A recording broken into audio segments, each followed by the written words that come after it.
This conference will now be recorded. So we have looked at the streams part of it, right? Now let's look at the what is the other thing. I think I have pretty much covered all this stuff, right? Let's look at this tasks part of it. So what is a task? How do you okay?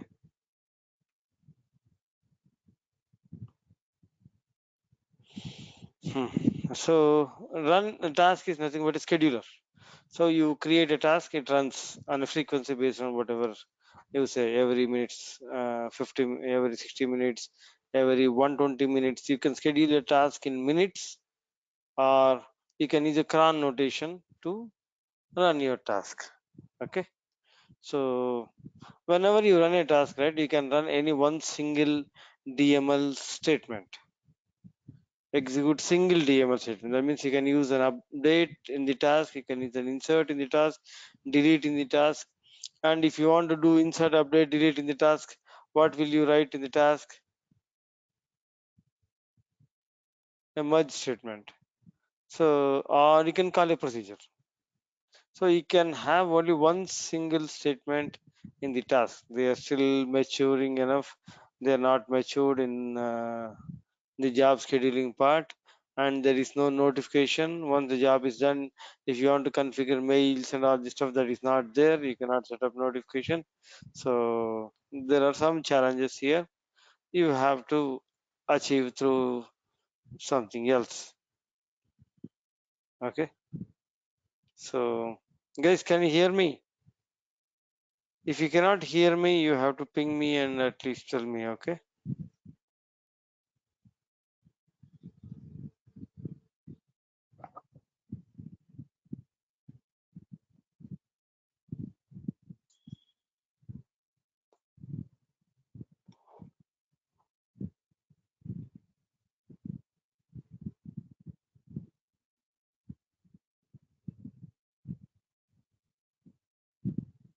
Okay.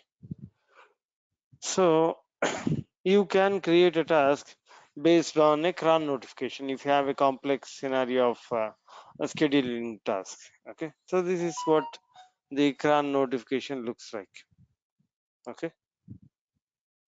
The first star is for the minutes and the second star is for the hours. And if you want to set up at 2:30 in the morning, how do you set up? You will write 30 here, 02 here, or 2 is also good enough. And if you want to set it up at 6 p.m. in the evening or 6:15 p.m. in the evening, so 15 here, 6 is a 24-hour format, right? 18 here. So that this is how we have it. Day of the month. When you want to run this, when you want to run at 25th of the month, the 10th of the month, or something like that. Or if you want to run at last day of the month, put L, last day of the month. Okay. Month. Which month you want to run? Quarter end, month end. And there are lot of jobs that has to be run on month end, right? So month end at 6 o'clock. How do you do that? Put L and then 6 o'clock. And if it's quarter end, January, February, March, March, comma, April, May, June, March, comma, June, comma. You can write comma, comma, comma, and give it so that it will run on those months. Okay. Day of the week.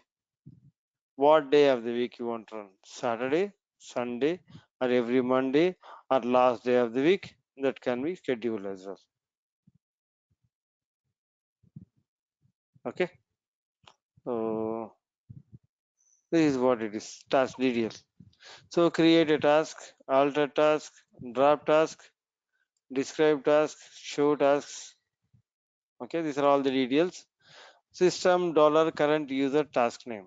That means whenever you're trying to run a task and you want to log somewhere which task is performing what and all this stuff, right? There is a function like a current user which gives you who is the current user of that particular session. Current user task name. What is the name of the task that you are running? Okay, and then task history. So when was your task submitted? How many jobs have been done? What was the current task that is running? Because you have to look at the schedule of the jobs that are being done, right? And is there any failure in the jobs? Is the task successful or failure? All this stuff can be queried from task history. Okay, and then task dependents. Okay, task dependents are like if you look at this hierarchy, right? You can orchestrate your jobs that based on dependencies. So task B is dependent on task A. The moment you, this is called the root task. The moment the root task is scheduled, once the root task is done, the automatically task B will start. If task B is done, then task D, task E, task F will start. So you can build up a job orchestration or chain of jobs based on your dependencies. That can be done. Okay. So if you want to enable any of them, so if you want to enable all the child tasks, you can use this function system task dependence enable. Okay. Whenever if you want to run a task, right, you need to have a global privilege called execute task. When you have execute task, then only you can create tasks and then you can run. Okay. And then if you look at this, right, the root task must have a schedule. That means whenever you're scheduling it, if you have dependencies, the root task should have a schedule. And the other tasks, they don't need a schedule. You can say after this task is done, you can kick off this. After this B is done, you can kick off this. But for this, you need a schedule. When do you want to run it? Every 2 hours, every 1 minute, every day. How do you want? What time you want? This has to be kicked off by a schedule. A task is limited to one predecessor task. That means task B can dependent only on task A. Task D can dependent on only task B. You cannot have the tasks something like task D, E, and F can be dependent on B. Only one task can be dependent on one. Task D can be dependent on only B. Task E is on B. Task F on B. You cannot have a collective task. Something like if you have E, F, G, H, right? E, F, G, H, I. Think there is another task called I. And you cannot set it up saying that task I should be executed only after executing all D, E, F, G, and H. No, you cannot point your dependency to more than one task. It cannot be dependent on two tasks.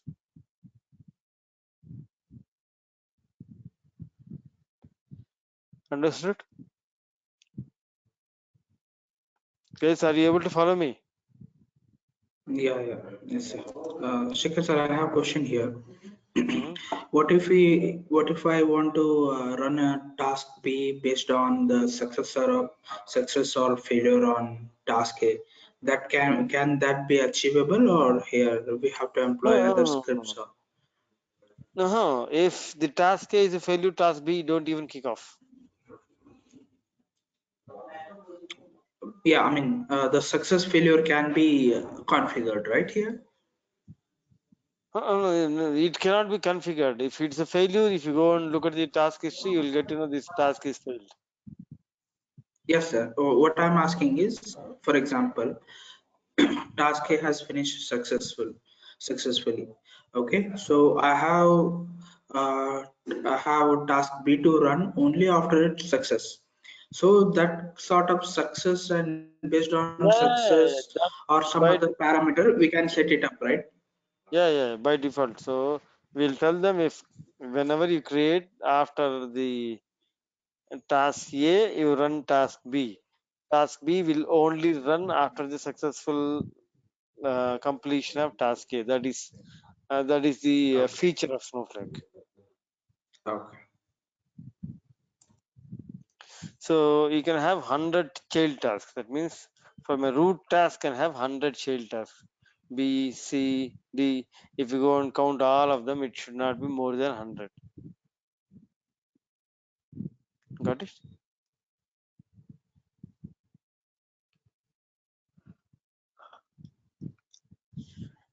Okay. How do you create a task? Create a Second, so request. one more Mm-hmm. question. As you said, Mm-hmm. we cannot have two tasks to be considered as success and failure to decide fourth task to run. In that case, even if it is required, what can be achieved? How that can be achieved? You write a There are procedure and then in the many. procedure, yeah. That is the common thing. You write a procedure and in the procedure you put all this. If you look at it, right? Task B. So you want to achieve something like you have another task called I, and I should be done task I, and task I should be done after task D, task E, task F. If Yes. that is the case, you create only one task and put, because in task you can have only one, you can run only one SQL statement, right? Put these three SQL statements in a procedure, and when the SQL statements are executed, three of them are executed, and then you can, it automatically run the task I. So you have to Okay. merge them into one single procedure, because you can write a single SQL statement or you can call a procedure. Okay. Okay, sir. Got it. Okay. So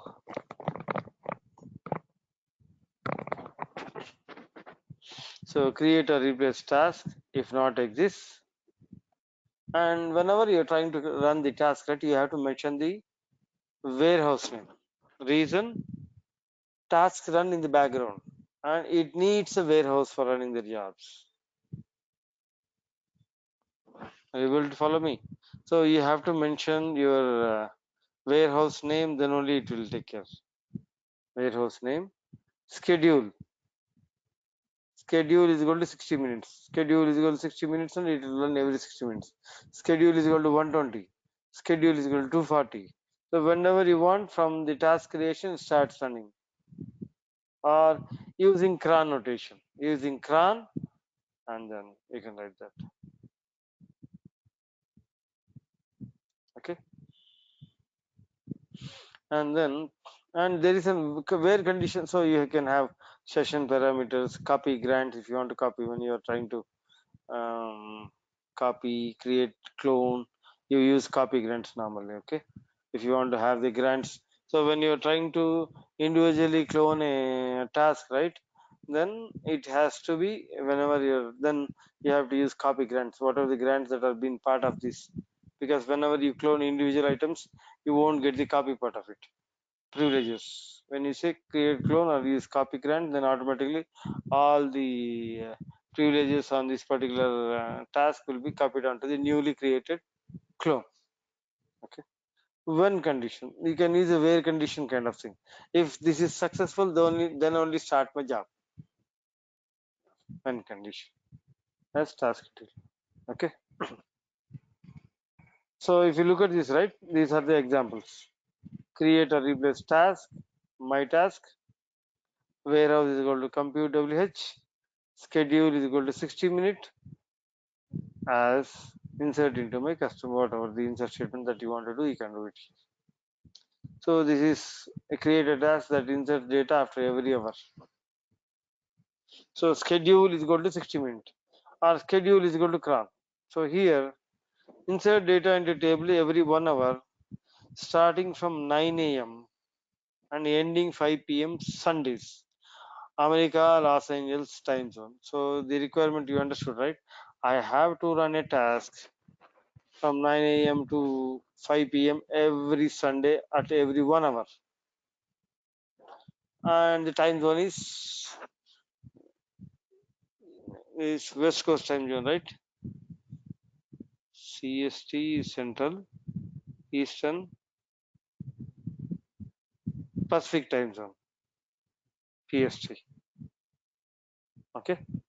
So create or replace task, my task, our warehouse, whatever the warehouse, schedule is equal to using cron, and you have to put the entire thing in quotes.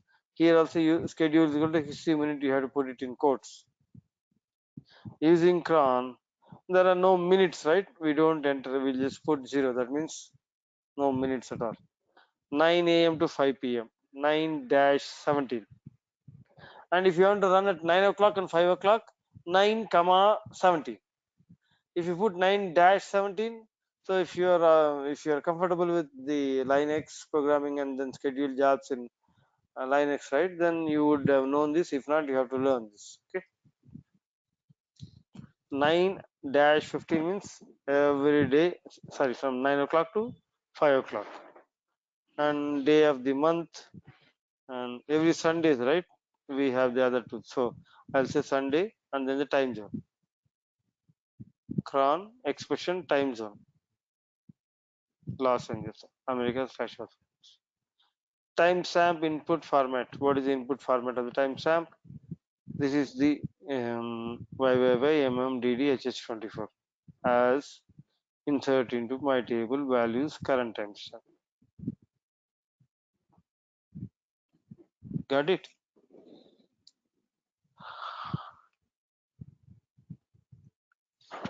So some more examples of setting up the task in time zones. Every minute UTC time zone. If you just say all starts, that runs every minute. Every night at 2 a.m. UTC time zone. 02. 02 is at 2 o'clock. And all stars means it runs every day at 2 o'clock. Twice daily at 5 a.m. and 5 p.m. at the top of the hour. That means no minutes. Top of the hour means no minutes. 0, 5, comma 17. Previously we have seen 5 dash hyphen 17. Here 5, comma 17. In June on the last day of the month at 2:30 a.m. 2:30 means 32. Last day of the month. Yeah, June. Which month is it? June is 6. Sorry.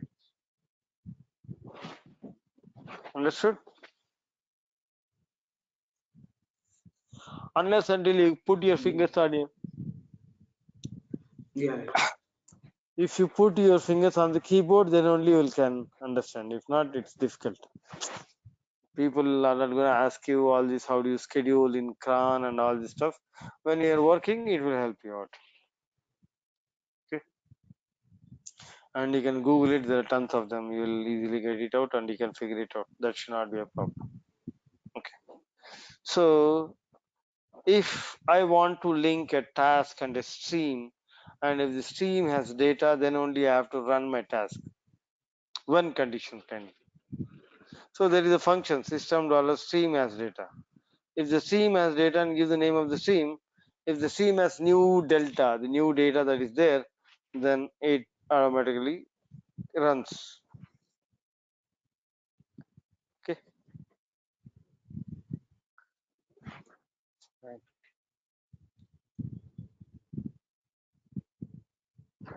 So, and if you want to run, set up the job orchestration.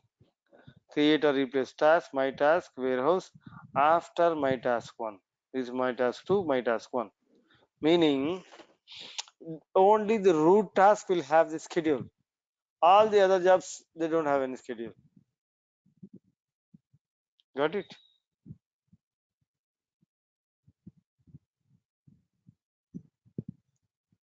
Yes, are you able to follow me? Yeah. Yes.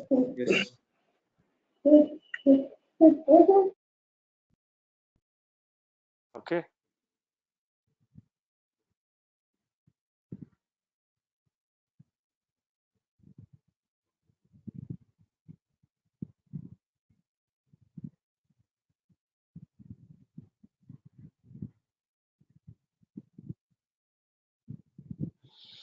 Okay. So now if you want to orchestrate, then you have to write after my task 1, after my task 2, after my task 3, and then whatever you want to do. And if you want to use a stored procedure, call name of the stored procedure. That should be good enough. Instead of the insert statement or DML statement, you'll say call stored procedure. And if you want to enable disable, right? So system task dependence enable db my task. So it goes and enables all the tasks. And one more important thing, once the task is created, you have to go and resume the task. If you don't resume the task, the task won't start automatically.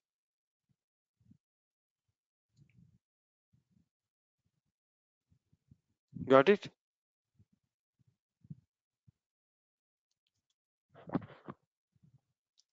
So task history, this is important. Whenever you are trying to run your task and then you want to see, because whenever you set your task for every 1 hour, right? After a month, you have 24 into 30, that many tasks will be there. So you have to go and see which task ran, which failed, and all this stuff. You normally get it from the information schema. Select star from table of information schema dot task history order by schedule time. Okay. So retrieve 100 most recent task executions completed, still running, or scheduled in the future in the current database and schema. So I did not limit it here. I have a limit somewhere else. I have given another example. So if you want to check your task history from a two timestamp and end timestamp, starting timestamp and end timestamp, schedule time range is equal to so and so, schedule time range, end of this. And you want to get only 10 of them in the last 1 hour. So range date start is greater than or equal to date at hour, this current hour, minus 1 current timestamp, result limit is equal to 10, and the name of the task is equal to my task. Okay. So retrieve only tasks that are completed are still running. So when the task is completed, you will have a query ID that is part of the task history. If when you go select start from task history, the table of, and then you see query ID. If the task is running, you won't see any query ID. Sorry, the moment the task starts, right, you'll see a query ID. The moment the task is finished, you'll see a query ID. But there are some future tasks. Whenever you create it inserts one more record in the future. The next, whenever it has to run, right, it creates one more record. Those doesn't have query IDs because it's not run yet. It's not started yet. It's not finished yet. So the future entries in the task history won't have query IDs. Only the, what do you call, the tasks that are completed are still running will have the query IDs. Okay, guys, shall we see some action? Yeah. Yes, please. Okay.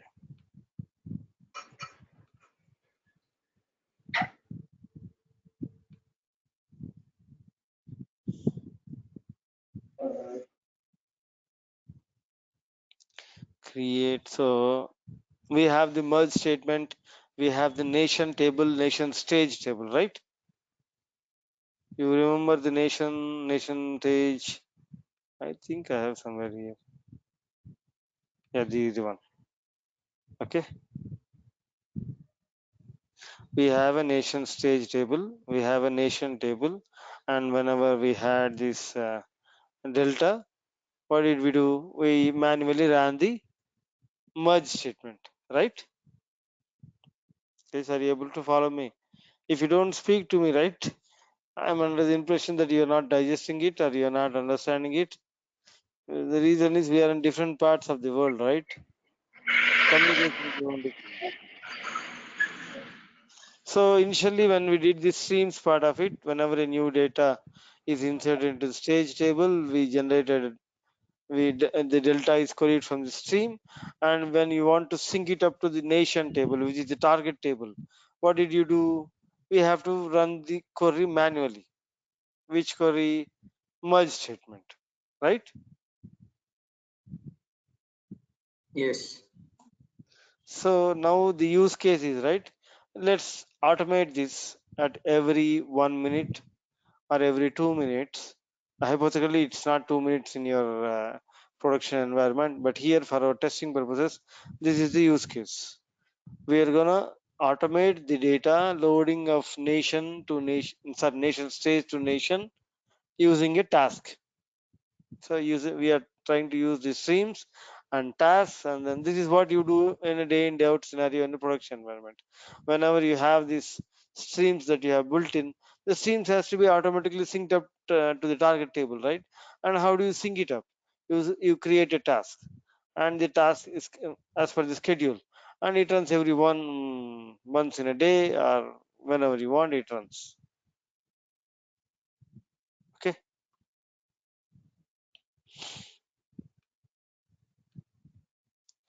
Create. I think I do have some exercises.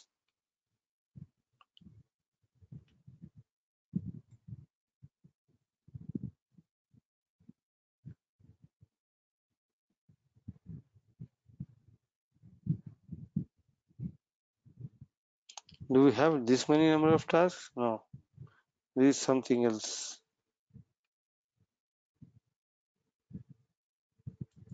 Oh.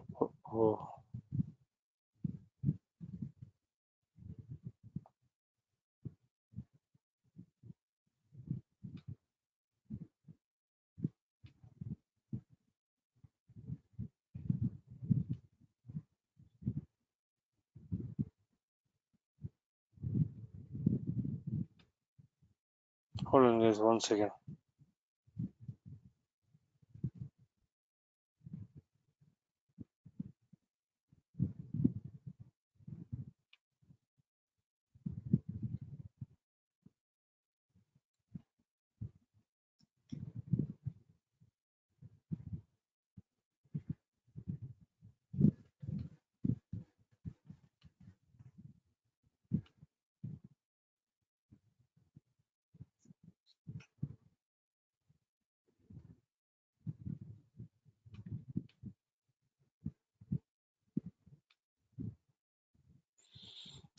Okay.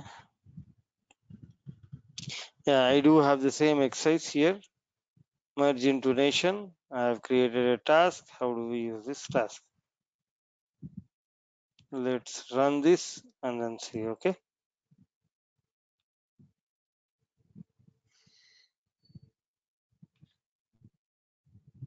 The first part before running to execute a task, because it should have the grant execute task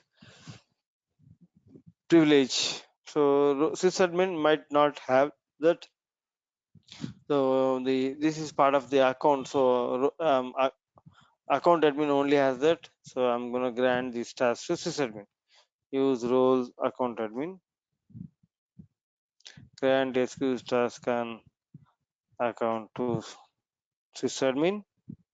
This is done, and then so I'm trying to create a task. Use role sysadmin because we are initially in account admin now.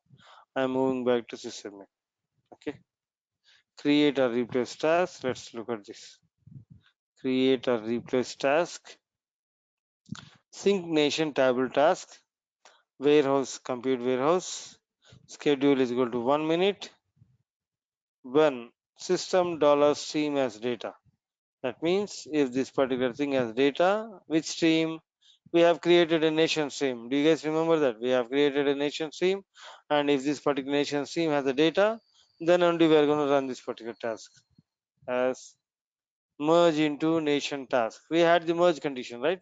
We can use the merge condition here to merge automatically. Okay. And then once the task is created, we were all talking, right? It has to be resume. Alter task, resume. And if you want to suspend also you can do alter task, suspend. So I will resume the task, and then where do you see whether your task is running and all this stuff? Then this is the one. You have to query the task history. Okay. Let's go and create a task. I'll schedule the task every 2 minutes. It is minute, not minutes. Schedule is equal to 2 minutes, or schedule is equal to quotes using cron, and then put the cron notation there. So this function tells us if it has any data in the stream.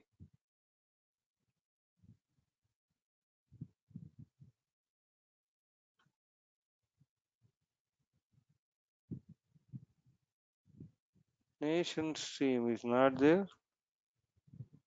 What was the name of the stream that we created here?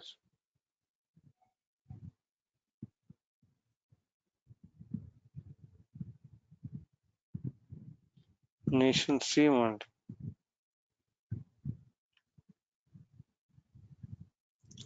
there is no database.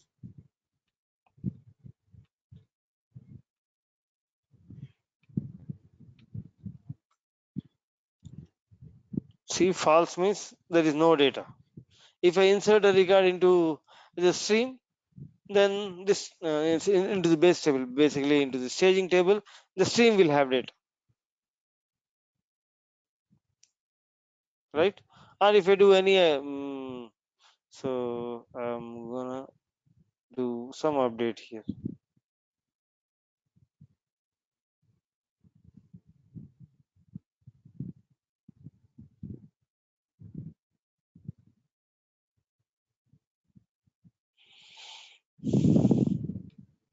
For all the data that is being inserted into the nation stage, I am putting n comment as like name. Okay, only one record got updated. I'll go to this one, select stream. See, now we see trip. Select star from stream. Nation underscore stream. Argentina. So deleted is the old one, this is the one. Okay, now this has to be synced up. So we have created a task, merge into nation. Okay, and this is the merge statement that we have used. Task is created successfully. Alter task, resume. I resumed it, and now I'm running this to check if I have anything. See, the query ID is null. 1 minute, right? It starts after 1 minute. So that means it's not running yet. It will every task it puts one record to make sure what is the next schedule. And this is the query text merge into. This is the entire query text that I've used. And then schedule, condition, system dollar is nation has stream, and then only it will run. Okay. And I'm trying to get only 10 results for the past 1 hour. This is the query. It's not kicked off yet. Let's wait for 1 minute. So you guys understood what it is, right? What is a task and how is it done and all this stuff, right?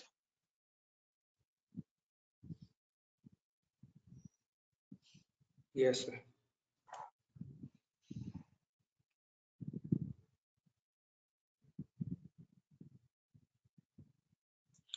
Scheduled error code. Yeah, if you see any error, you'll see this here. Error code null, error messages, and all this stuff. Now we have created more than 1 minute, right? What happened?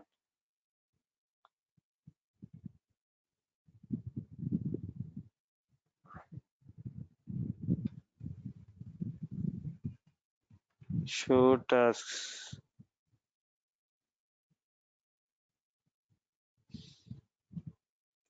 Okay, signation task. Schedule is 2 minutes. Warehouse is so and so. And then you can say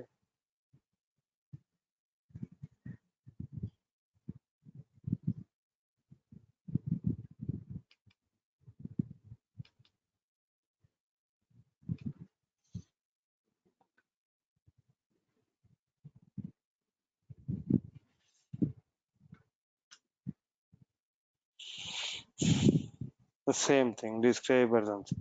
So let's go and look at this.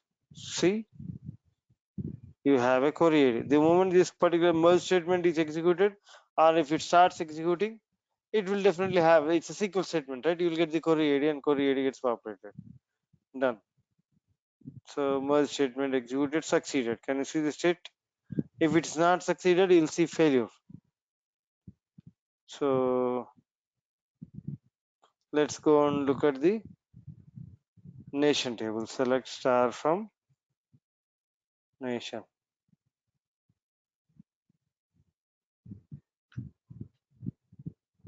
See, Argentina is there. Argentina. Okay. This record was deleted. So if you see, right, y is y. That's the reason it was not there in stage. And then only Argentina was there. We updated Argentina. Okay. What happens to the next task?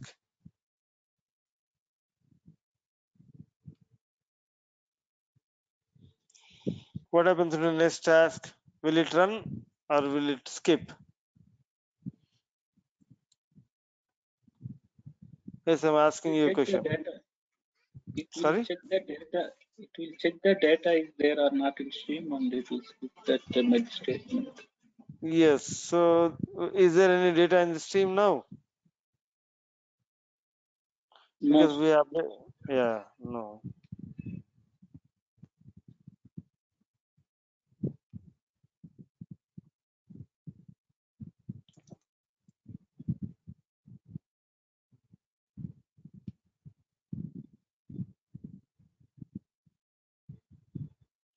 Okay. Let's query this. Oops. Oh my God. I created it again. Whenever you create, the metadata gets reset. Create or replace, resets the metadata. So it's still running. It's not more than 1 minute.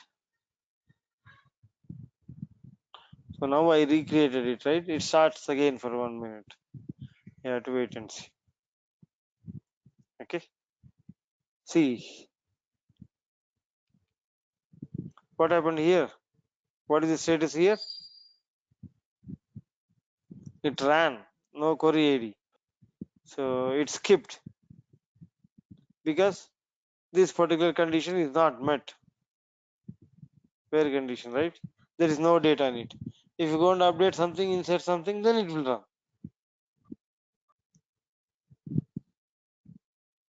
Guys, are you clear?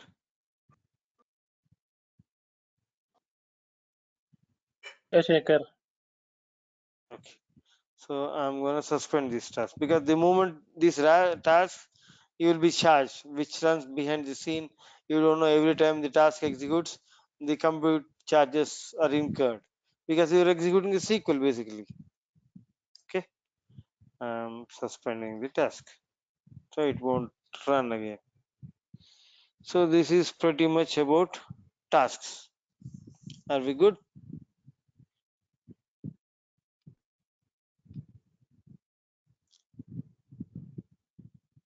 Uh, talk about snowpipe.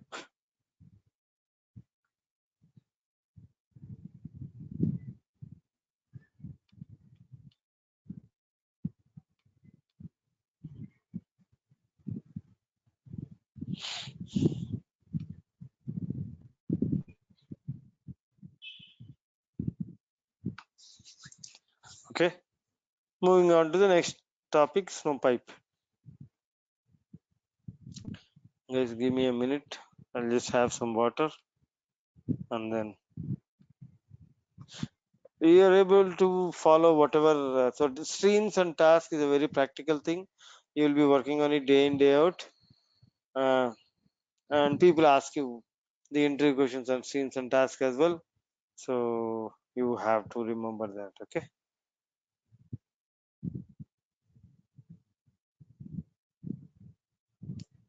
Yeah, sure, sir. And then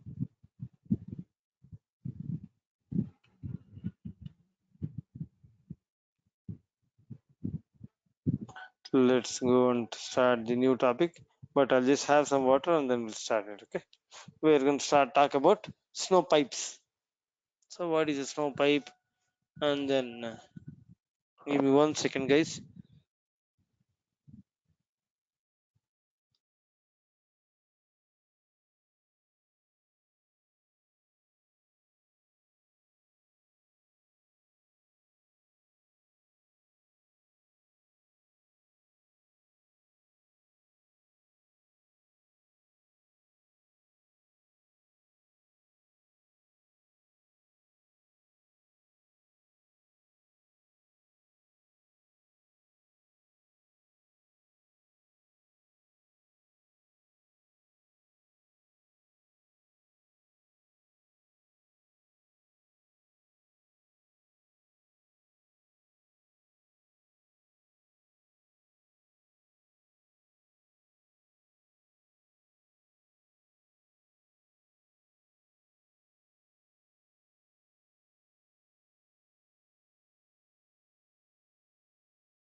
Okay. So what is a snow pipe? Guys, you can hear me, right? I'm back. Yes, sir, can hear you. Please go Okay. ahead. Thank you. Yeah. Yeah, Shekhar. Yeah. Thank you. Thank you. So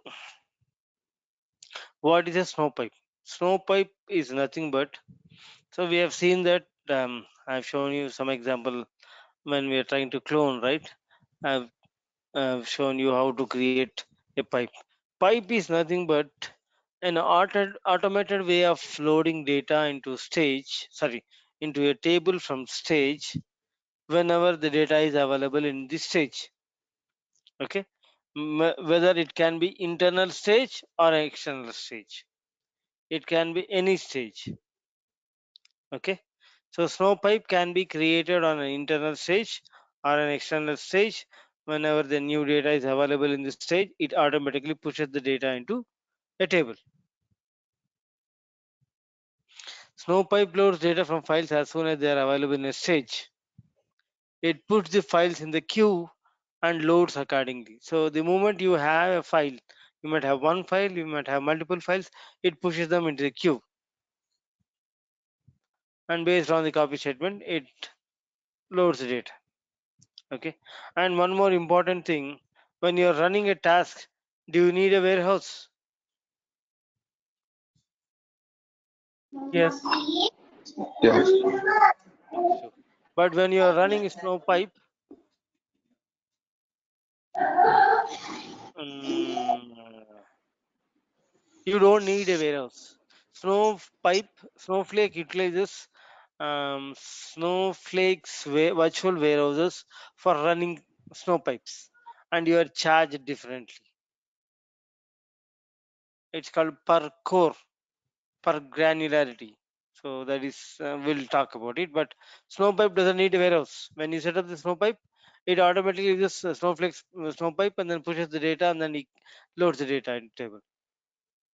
Okay. So different mechanisms are detecting the staged files. Automatic snowpipe using cloud messaging, snowpipe REST endpoints. So whenever you want to have, right, that means we have seen this external table, and if there is a new data that comes into the external table, right, what happens if you want to automate it to refresh the external table? What did we do,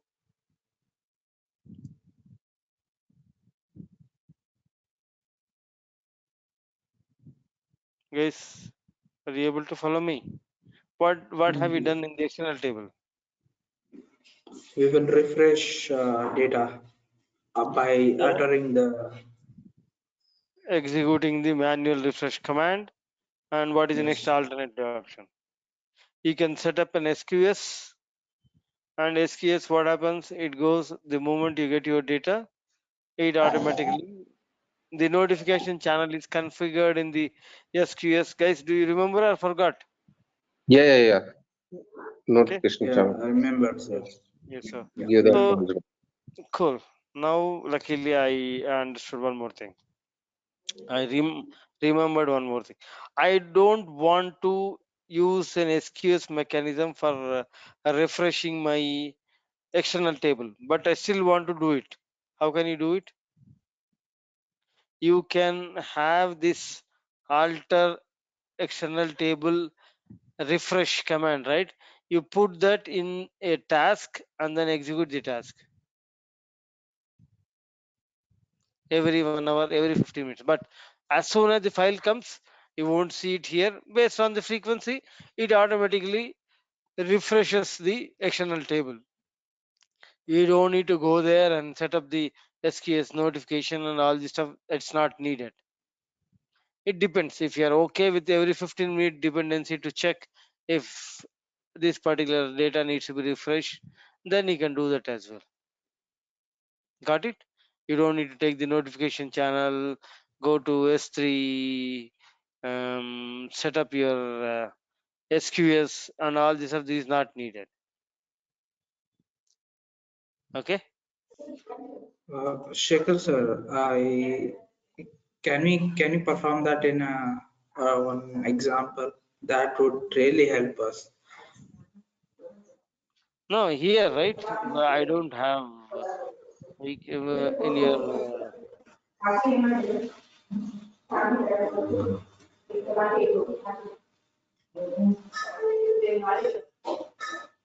so 1 second, I have to create or replace. Do you have any external tables? Yeah, yeah, we do have, sir. So We have my emp.ext, right? The yes. one.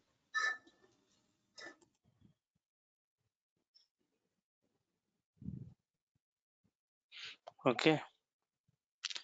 Create or replace task warehouse equal to compute wh schedule is equal to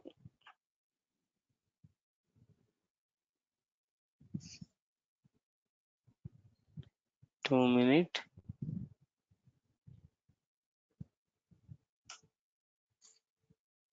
There is no when condition. Alter table.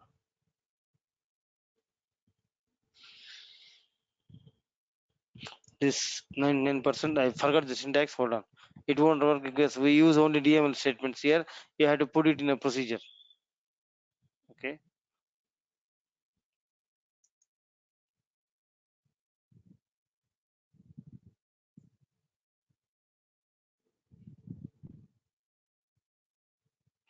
Refresh.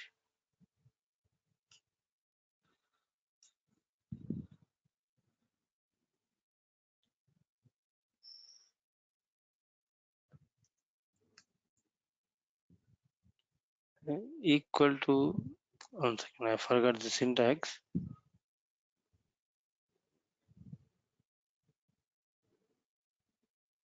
Schedule is equal to 1 minute, 2 minute. I have done that. As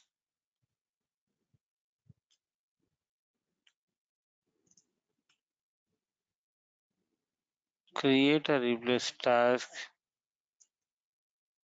refresh external table,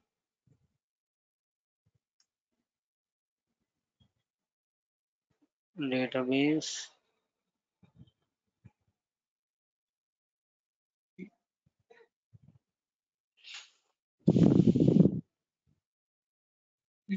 Use warehouse. Sir. yeah, we use a warehouse, right? No, table task has been created successfully. And name of the task is right. What is the name of the task? refresh external table.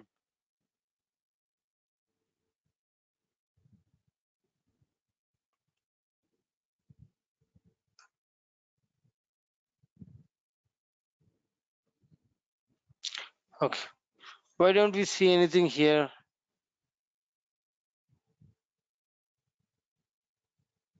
Any clue, guys?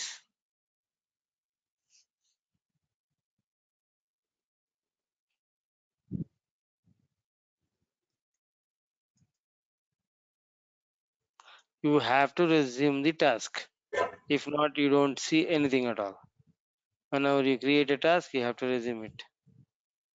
See, the moment you resume, you'll have one record that's going to run in the future.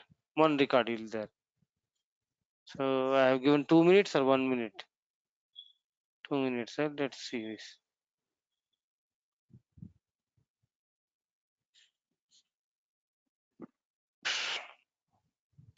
Okay, instead of setting up the SQS and all this stuff, right?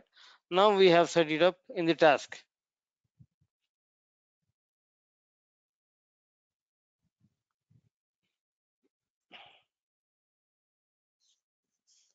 You have to wait for a minute. Okay. In the meantime, so similarly, you can set up automatic snow pipe. That means the moment you get your pipe data into your external S3 buckets or anything, you can set up an SQS mechanism, and then you can automatically refresh the pipe. If not, you have to manually refresh. Something similar to external table, you have to manually refresh the snow pipe. Clear? What happened? Let's come back. It's not 1 minute yet. Okay. So, and then there is another thing called Snowpipe REST API. So in the Snowpipe REST API, right?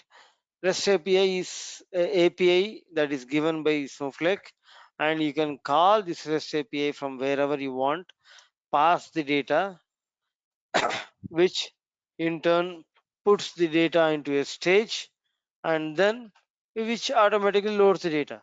This REST API, you can use that, and you can load the data into a stage. The moment you load the data into stage, what happens? The Snowpipe automatically loads the data into table. So REST API helps you to push the data into stage. So I have an example with Python. I'll show you. We'll look at it and then we'll see how that can be called. Okay. And then automatic Snowpipe using cloud messaging. This is what we have done with external tables, something similar. Automated data loads leverage event notification for cloud storage to inform Snowpipe. That means the moment if there is a new file that has been arrived, it notifies the pipe. So this is what it is. The moment it notification happens, right? Or whenever you say alter Snowpipe refresh, what happens if there are new files? It goes, copy the files into a queue. Then what are the files that have been submitted, external or internal?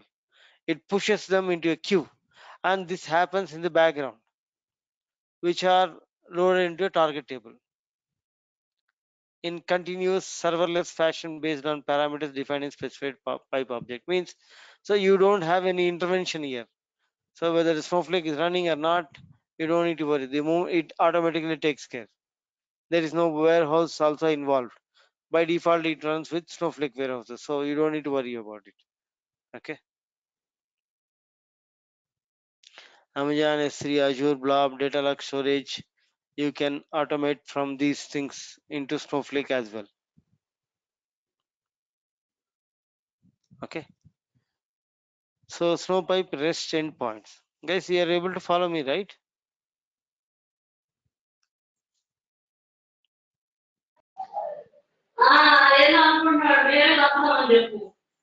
See, now it succeeded. And then I want to suspend this.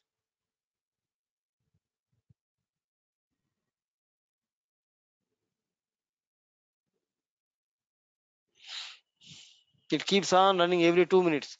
Too much of data, and then I'll consume.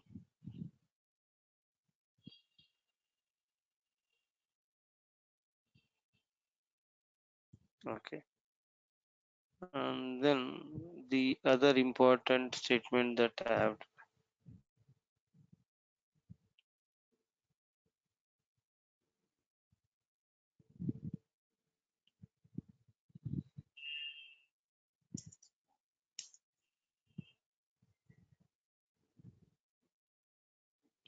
Okay. We have executed DDL statement, right? Because alter this one and then refresh external table refresh is a DDL. Okay.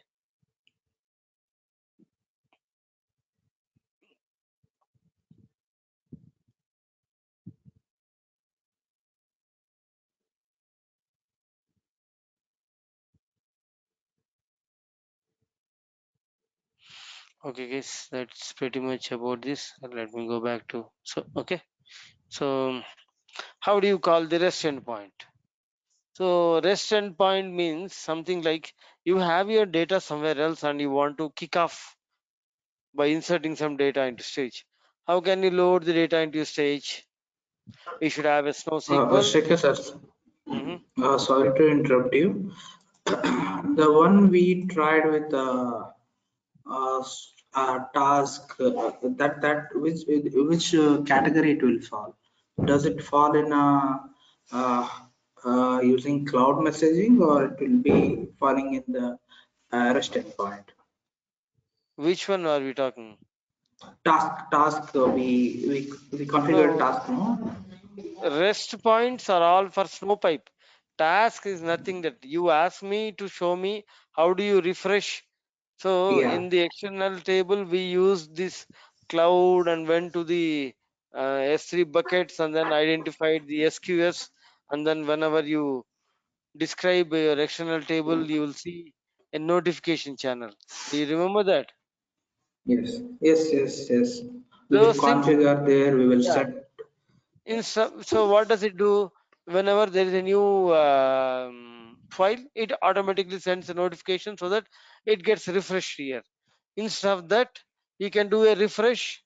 If you know that you're gonna get your data every day, 10 times at every 1 hour, you put a 1 hour task schedule and then you don't need to configure all that cloud things. You refresh the task manually, right? It goes, and when you issue alter external table refresh, what happens? It goes By and this refreshes. task. Yeah. Okay.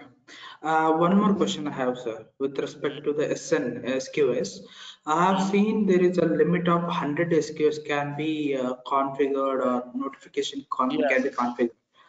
Mhm. What exactly does that mean, sir? Like for one task, like that 100 will be configured, or what No, the exactly the statement? number of, yeah, that means you can refresh. For example, you can get 100 files, and 100 files can be refreshed into the external table. If you get more than that, that's no, that is a limitation.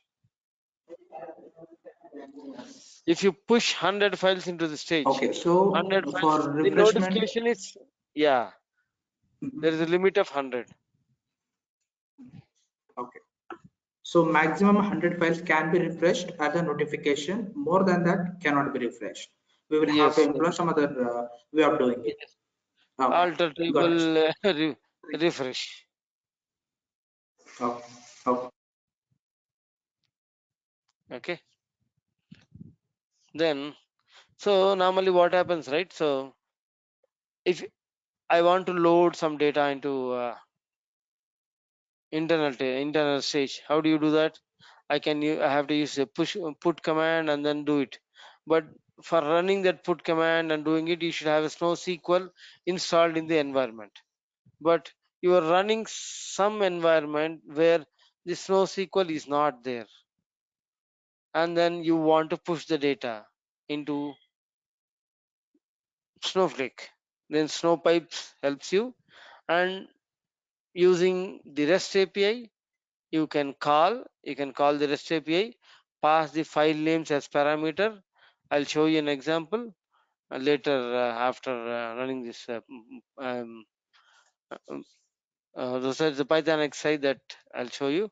So you can call the REST API, pass the file names, and it automatically pushes the data, and then it the data gets pumped into a stage, and the moment the data gets pumped into a stage, automatically the data gets loaded into a table. That's what we create, right? Create a replace pipe. I have shown you. Copy into. So from this stage, copy into table. That's what it is. Okay. Client calls the public REST endpoint with the name of the pipe object and list of data. To see this, right?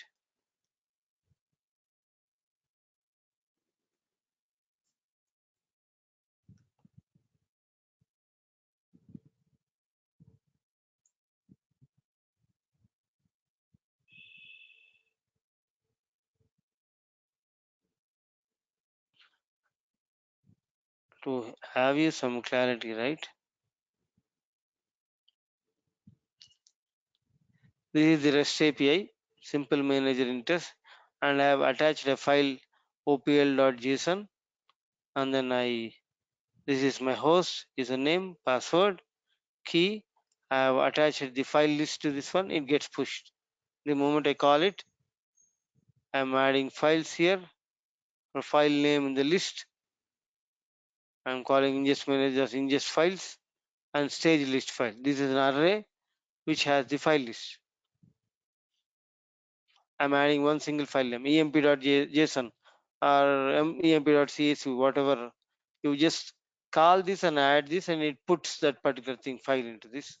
And then you call this ingest manager.ingest files, and you're ingesting the file, which goes and sits into the internal stage. And then automatically the copy into command of the snowpipe will fire. Okay.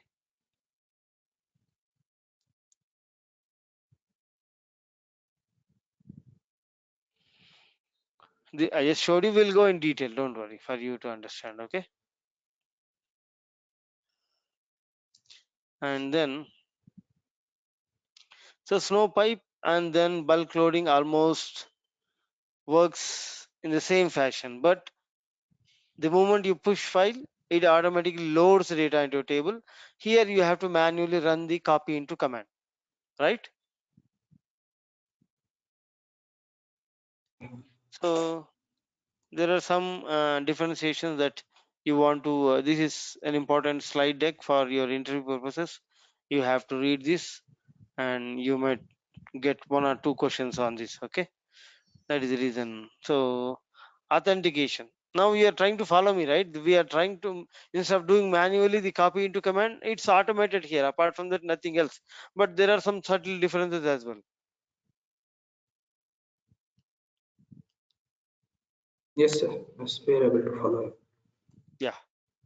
So I want a yes from everybody. Guys, the other folks, are you guys are okay? Doing okay, or how is it? Following me, right? Yeah. Cool. Yes, sir. Thank you. So now let's go and identify the differences. What are the differences? Authentication. So whenever you're trying to, how can you do put unless until you log into SnowSQL, then only you can do put, right? So that means it needs an authentication. Whenever you're trying to load the data, you have to log into Snowflake or log into SnowSQL, and then that has to be done. When you created the snowpipe, do you really need an authentication anywhere? No, right? You probably, if you're calling from a REST API, you have to pass the credentials. That also needs an authentication. But once the snowpipe is set up, you can push the data into stage from anywhere else and gets copied into it. So relies on the security options supported by the client for authenticating and initiating a user session. So when you're trying to do a REST API, I've shown you the REST API calling, right? Ingest manager dot ingest files and the file name. That is a REST API. REST API is like a response. You call this and it gives you a response. Okay. Requires a pair of authentication with JSON Web Token. JWTs are signed using public private key. Oh my god, RSA encryption. Okay, so to talk about this, right? Normally in Snowflake, as part of the user management, I'll show you how to set up a service account. Service account is like if you want to run your jobs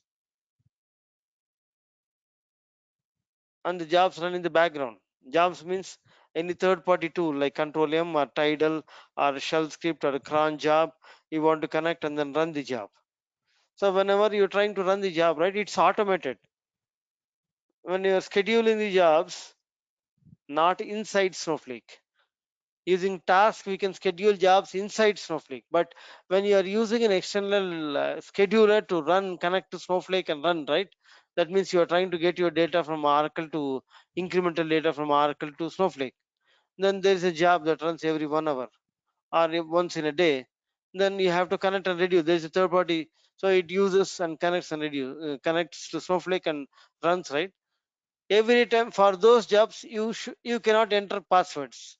You have to have automated way of reading the passwords, and that has to be secure.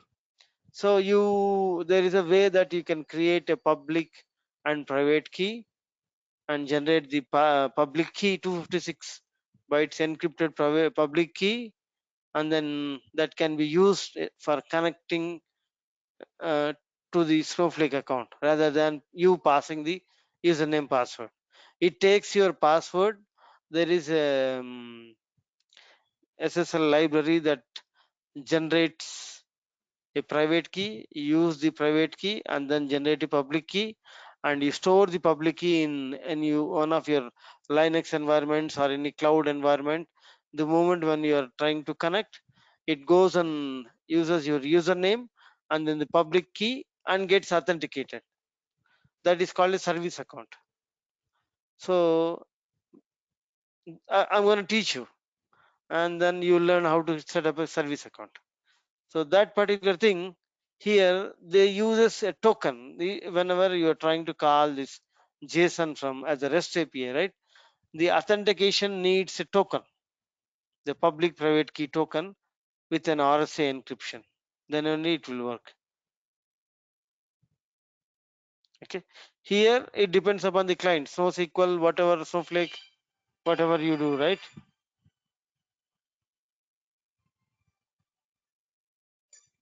So guys, hold on a second, please.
Hello? Yes, can you hear me? Yes, sir, we can hear you. Okay. So that's what it uses. Whenever you, if you look at this particular thing, right? I have the JWT. If you are passing, we are not passing the password here. I am passing the private key, and this private key have been generated in it. We'll look in detail. Don't worry. Okay. This is what it is. Okay. Load history. Whenever you load data, right? We can query the load history table and see it stays there for 64 days. Whenever you loaded some data into a table, it stays there for 64 days. Okay.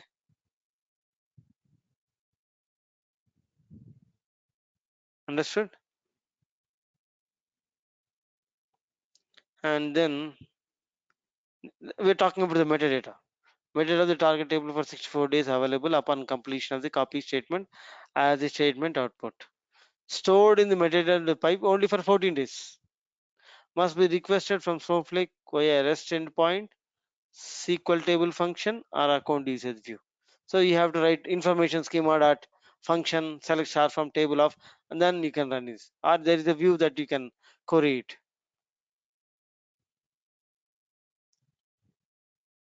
Okay. Are we clear, guys? So copy statement, when you go in, when you do it manually, it's available for 64 days. Okay. Here, the snowpipe data is only available for 14 days. That too from the information schema you have to write. Okay. And then transactions. Loads are always performed in a single transaction. Data is inserted into a table alongside any other SQL statement submitted man. So whenever you say copy statement, that is one single transaction. It just goes, runs things parallelly and then finishes it. So that is not the case with snowpipe. Loads are combined or split into single or multiple transactions based on the number and size of the rows in each data file.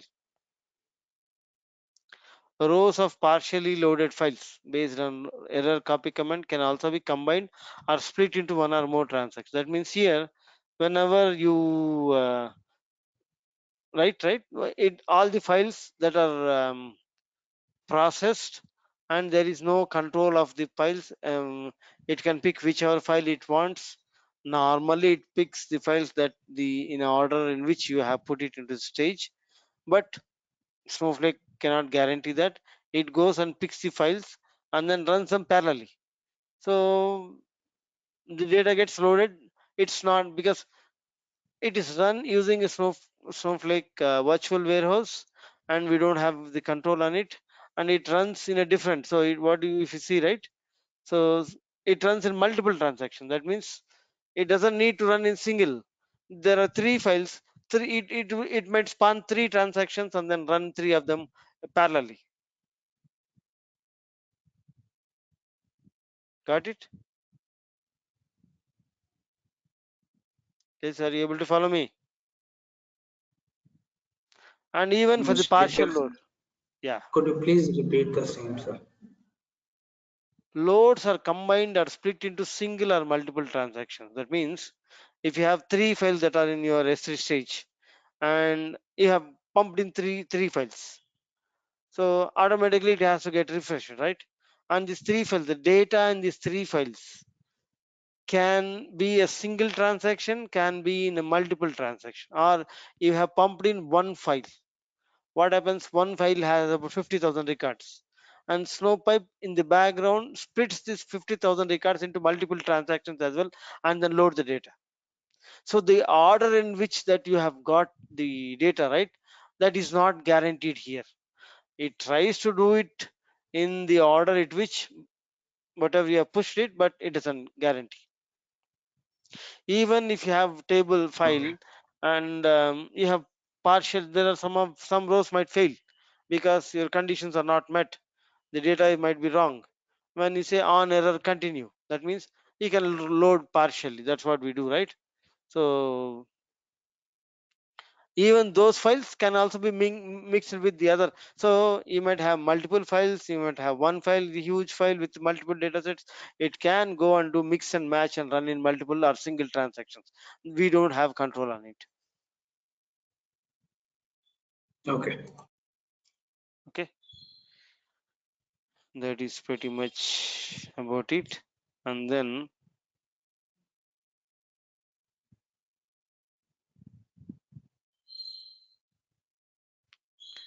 so next,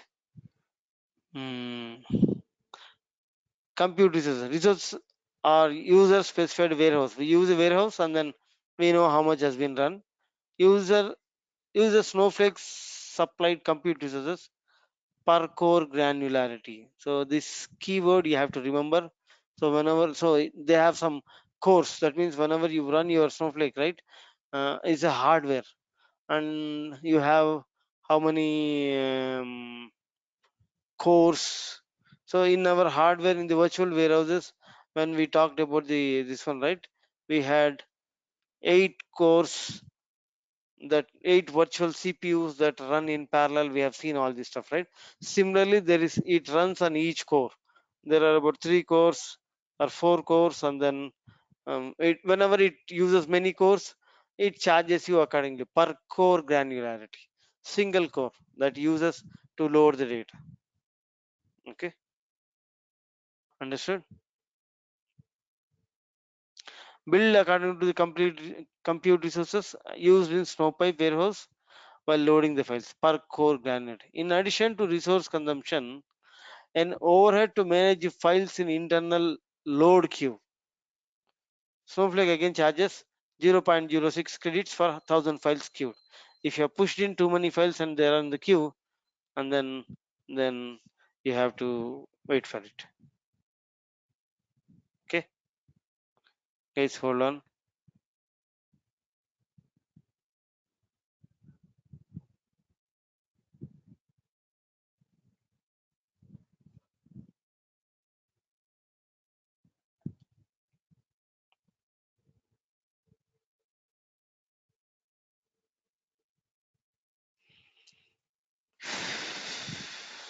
Okay, guys, give me 1 minute. I have to take a call.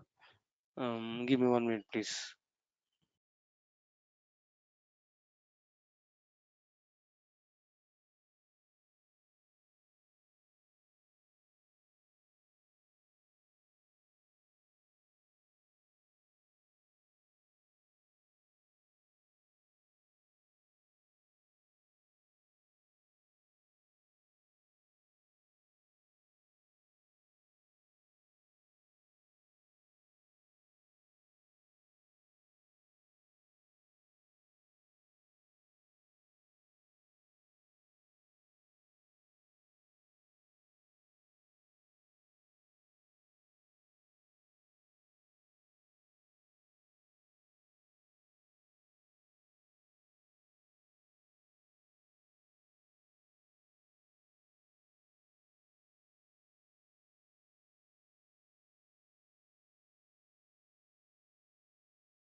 Yes, if you look at here, build for the amount of time each virtual warehouse is active. Whenever we are running the copy statement, when you run in parallel, it's charged on the virtual warehouse. It here, they charge differently per core granularity, and their charges are different. And you can see those charges in the account manager building schema. I can show you later. Okay, so that's pretty much. And then file sizing and limitation. This is pretty much similar to whatever you have done in the data ingestion part of it. 100 MB to 10 MB to 100 MB. Aggregate small files to minimize the processing overhead of it. Cannot be too small, it cannot be too big. So make sure that you have a variant columns and 16 MB limitations on the JSON files of each individual row, and you can use strip outer array if you want to load them into multiple rows. If you're trying to have bigger parquet files, split larger files into 1 GB size, parquet 1 GB sizes, and then load the data. Okay, order of data files. Snowflake establishes a single queue to sequence data files awaiting loading. It establishes a single queue to sequence 1, 2, 3, whatever that comes in, it pushes into the queue. Okay, see, and then transaction can happen in multiple. It pushes into queue, and then from the queue it reads. There might be multiple sessions that are already there, and keeps on getting the data and executing the data. Okay, as new data files are discovered in stage, Snowpipe appends them into the queue. If there are new data files in the stage, it has to load the data, right? It appends them into the queue. However, multiple processes pull files from queue.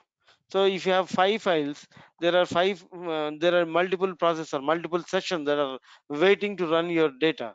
They read from multiple files, and then if you read from multiple files, right, if you have loaded your file 01 first and 02 second, 03 third, right, then the order is not guaranteed. That's what I was talking about. Generally loads older files first. There is no guarantee that files are loaded. So normally what happens, right, if you have too much of frequency,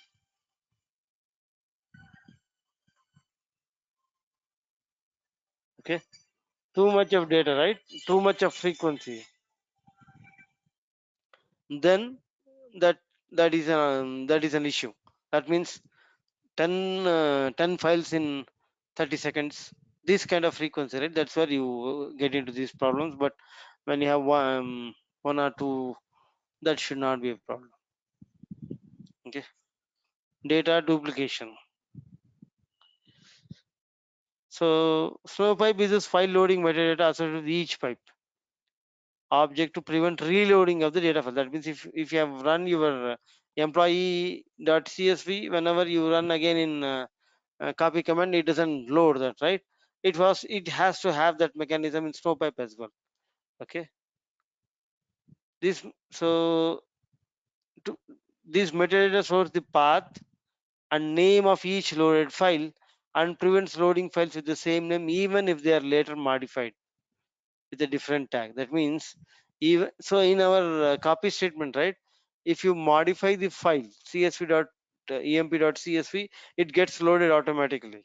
Here, even if you modify, it doesn't load. Once the file is loaded, then you have to always come up with a new name of the file, or you have to change the path of the file. Path means which stage you are loaded in. You have loaded into your internal stage slash data load slash your day, and then it failed or did something, and you are trying to rerun it, then the same file won't get into it. Then you have to change the path. Okay, guys, I have to let's call it a day. I have to coordinate with somebody. They're calling me again and again. So let's catch up in the evening at 5 o'clock and then proceed further. Okay. Okay, guys. Guys, can you hear me? Yeah, yeah, sir. Thank you. Okay, Thank you very sir. much. Okay. Thank you. Okay. Thank you. Thank you.